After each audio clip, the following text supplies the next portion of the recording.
안녕하세요. 하라 여러분들 잘 지내고 계시죠?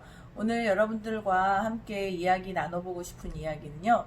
바로 좋은 팀장 되기입니다. 한 회사에서 한 5, 6년 정도 자신의 역량을 발휘하다 보면 승진하기 마련이죠. 그때쯤 되면 보통 중간 책임자 역할 정도 하게 되는 것 같아요. 중간 책임자 정도 된다고 한다는 것은 자신의 일을 잘 처리할 뿐만 아니라 회사의 전반적인 일의 흐름도도 이해할 수 있고, 그리고 후배들을 조금 이끌 수 있는 정도 역량이 됐을 때 본인이 중간 책임자가 될 수 있는 거죠. 그때쯤 되면 직책이 생기게 되고, 그리고 또 그에 따르는 연봉 체계가 조금 달라지게 될 거예요. 모든 세상살이가 그렇듯이 내가 무언가 받은 것 이상으로 자신의 역량을 내보여줘야 되는 것이 이 전쟁터와 같은 사회생활 아닐까요? 근데 팀장이 됐을 때 가장 고민하는 게 무엇일까 하고 생각해 봤더니요.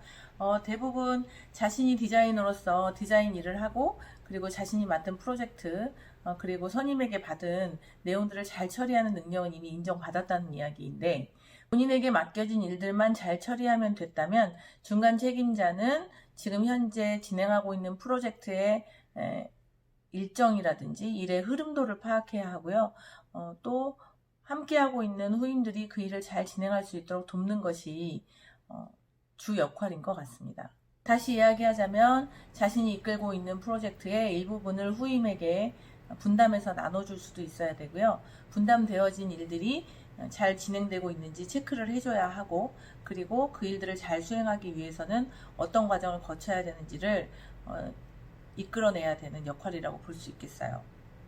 그런데 대부분의 팀장들은 본인이 종래에 하고 있던 디자인 업무를 보다 더 많이 해야 된다고 생각하는 것 같아요. 팀장이라고 하는 역할은 자신의 디자인의 역량을 유지하면서 또 자신과 같은 다른 후배를 키워내는 것이 본인의 역할이라는 것을 잊으면 안 될 것 같습니다. 바로 회사에서 기대하는 부분은 그 부분이니까요.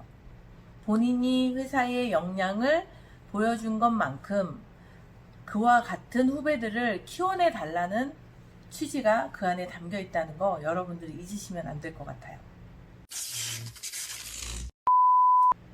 보통 능력 있는 팀장은 이렇습니다. 예를 들어 팀원이 3명인 경우에 잘 이끌게 된다면 3명이 본인의 역량을 잘 드러내게 되겠죠.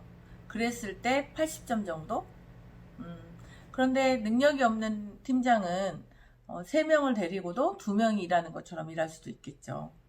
그리고 정말 능력이 있는 팀장이라면 3명을 데리고 5명 혹은 6명이 일한 것 같은 시너지를 내게 될 거예요.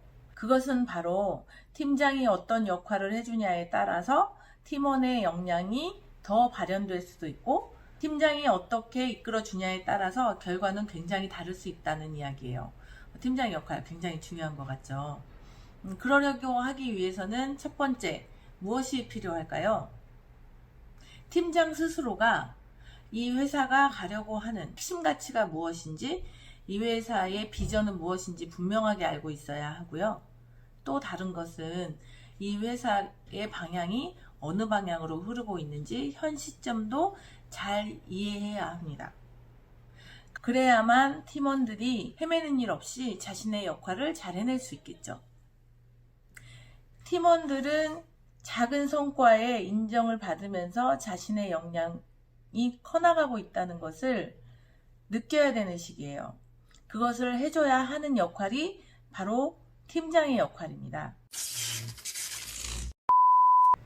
두 번째로 팀장들이 신경 써야 될 내용은요, 바로 팀원들이 쓸데없는 일들을 하느라고 너무 고민하지 않게, 혹은 같은 일을 반복하지 않도록 쓸데없이 진행되고 있는 일들을 선별하고 그것을 대폭 줄여주는 역할을 해야 됩니다. 다시 말해서 팀원들이 오늘 하루를 어떻게 보냈는지, 업무 처리를 어떻게 하고 있는지를 관찰하고 해결을 해줘야 하는 것이겠죠. 그렇게 되면 팀원 모두가 일의 시너지를 내면서 시간을 아낄 수 있게 될 거예요. 이 불필요한 시간은 어느 타임에 없앨 수 있을까요? 바로 회의 시간이에요. 회의 시간을 통해서 불필요한 업무들이 반복되고 있는 이유를 팀원들에게 들어야겠죠. 보다 경험이 많은 선배로서 타당한 이유라고 한다면 적극 격려를 해줘야 되겠지만, 대부분은 잘못된 선택에 의해서 불필요한 시간을 반복적으로 쓰고 있을 확률이 높습니다. 그럴 때 그것을 왜 하지 않아야 되는지에 대해서 설명해주고 재차, 3차 버려지는 시간이 없도록 근무 환경을 만들어주는 게 중요하겠죠. 팀장의 중요 역할 중에 세 번째는요, 팀원들의 자율성을 인정해주는 겁니다. 자신의 의견을 자율적으로 이야기할 수 있도록 해주고요. 사실은 일선에서 맞부딪히는 팀원들이 현장의 디테일한 상황을 보다 더 잘할 수 있거든요. 예를 들면 비품 정리를 어떻게 할 것인지, 그리고 클라이언트와 소통을 메일로 할 것인지 전화로 할 것인지 아니면 톡을 통해서 할 것인지, 이런 부분들은 각각의 상황에 따라 다를 수 있겠죠. 그런 상황에 대해서 스스로 해결할 수 있도록 자율성을 주는 거 중요합니다. 팀장의 일정표는요, 보다 심플할 필요가 있습니다. 중요 프로젝트의 핵심적인 디렉터로서의 역할을 해주고, 나머지 일들은 팀원들을 믿고 맡겨주는 겁니다. 믿고 맡겨주고 문제가 생기면 그 부분을 해결할 수 있는 방안을 제시해 주는 것이 팀장이 해야 될 역할입니다. 그런데 대부분의 팀장들은요, 팀원들을 잘 믿지 못합니다. 이 일을 줬을 때 잘 처리했을까 불안해서 못 주기도 하고요.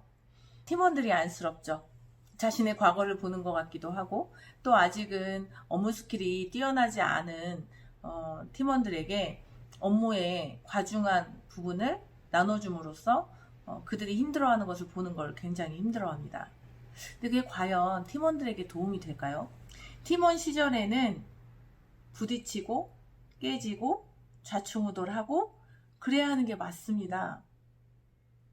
그래야만 경험을 통해서 또 실수를 통해서 본인의 역량이 키워지겠죠. 팀장님들 제발 팀원들의 그 기회를 뺏어가지 말아주세요. 그 팀원을 믿고 그에게 중요한 일의 부분을 맡겨주시고요. 사실 그렇게 중요한 업무가 아니라고 해도 일은 굉장히 중요한 업무라고 여기게 만들어주세요. 그리고 그 일을 잘 수행해냈을 때 칭찬과 격려 아끼지 마시고요. 또 무언가 실수가 있을 때는 따끔하게 충고해 줄 수도 있어야 합니다. 만약에 여러분들이 그 역할을 해주지 않는다면 항상 질책을 하는 부분은 그 위에 총괄 디렉터이거나 대표자가 해야 되게 되는데요. 총괄 디렉터나 대표자, 그들은 그게 편할까요? 또 말단에 있는 직원들의 하루 일상을 매번 체크해야 하는 걸까요? 그러면 중간 팀장은 필요한 걸까요? 아닐까요? 이 부분을 놓치고 있는 것 같아요. 항상 애쓰고 고생하고 그리고 늘 바쁜 신입이거나 아니면 팀원들에게 그 무게감을 주고 싶지 않다는 선한 마음 때문에 그들의 미래를 막고 있는 건 아닐지 생각해 볼 필요가 있습니다. 정말 좋은 팀장이 되려고 한다면요, 팀원들을 믿고 실수하게끔 기회를 주세요. 그리고 나면 실수를 통해서 그들은 반드시 시간이 지나면 성장합니다. 여러분들의 일에 도움이 되는 인재가 되어줄 거예요. 그런 인재들이 만들어졌을 때 본인이 사수가 되는 거고, 그리고 프로젝트를 잘 이행해낼 수 있는 능력 있는 팀이 되겠죠. 그 능력 있는 팀을 이끌어 나갈 때 여러분들 또한 그 위에 실장이나 대표자에게 인정받는 인재가 되지 않을까요? 오늘도 자신을 위해서, 회사를 위해서, 프로젝트를 위해서 열심히 뛰고 있는 팀장님들, 이거 잊지 말아주세요. 팀원들에게는 기회를 주시고, 잘못됐을 때는 마음은 아프지만 따끔하게 질책도 해주시고요. 사소한 일이지만 잘했다면 열렬한 칭찬을 해주세요.